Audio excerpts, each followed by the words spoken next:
Looking toward the future. That's a big part of working through a cancer diagnosis. WRTV's Nikki Dementri brings us the story of a teen with cancer and how Riley Hospital for Children is helping him keep his dream of having a family.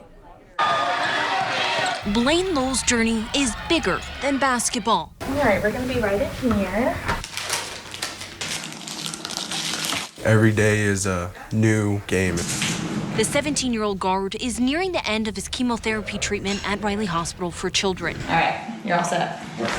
He's eager to get back out on the court. This is the biggest part of my life since I was born.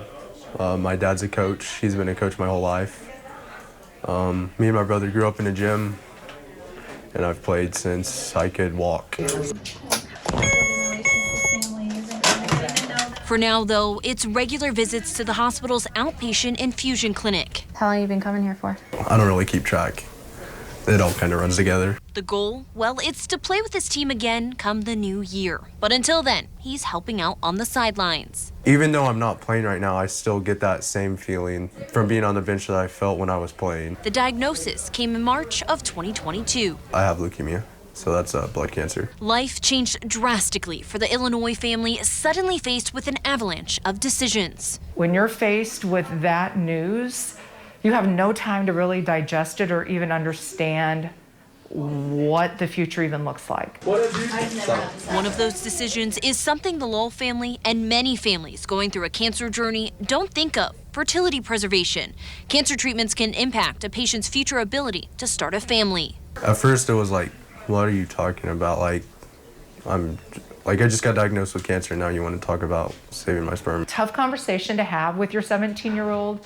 Tough conversation for mom and dad to sit down and be like, okay, this is a life-changing decision. Blaine and his parents had less than a day to decide if they wanted to move forward with sperm banking. It all had to happen before treatment began. Riley houses the state's only fertility preservation program geared towards young oncology patients. It started in 2018. It really came about out of a desire from patients. As treatments advanced over the years, survival rates for kids and teens with cancer continue to improve. With that, the need for options like fertility preservation is more important now than ever. We were seeing a lot of adolescent and young adult survivors that were coming back and expressing distress and anxiety about, am I going to have trouble with fertility? I haven't been able to get pregnant. That wasn't something that people had mentioned. Medical director Dr. Amanda Seraph notes her team meets with several hundred patients like Blaine a year. Our team actually meets with patients of all ages, so we start at birth. For the Lowell family, the decision was simple, even for Blaine as a teenager. Has it been easy? Absolutely not. But my gosh, what we've learned about life and about taking it a day at a time, and Blaine does have a future to have a family.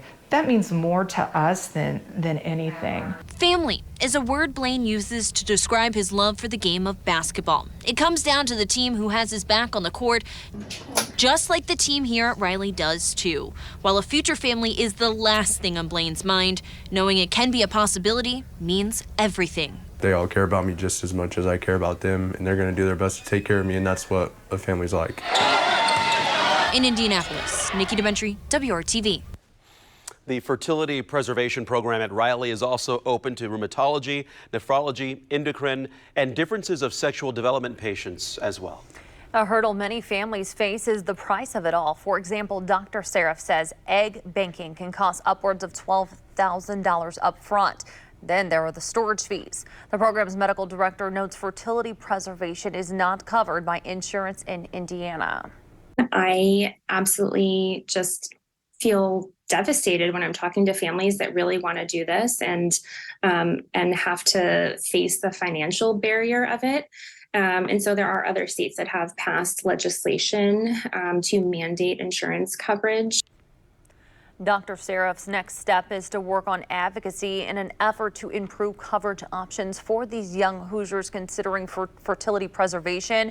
And right now you can learn more about the cost of fertility preservation and what the program entails. That's in this story on WRTV.com and the WRTV app.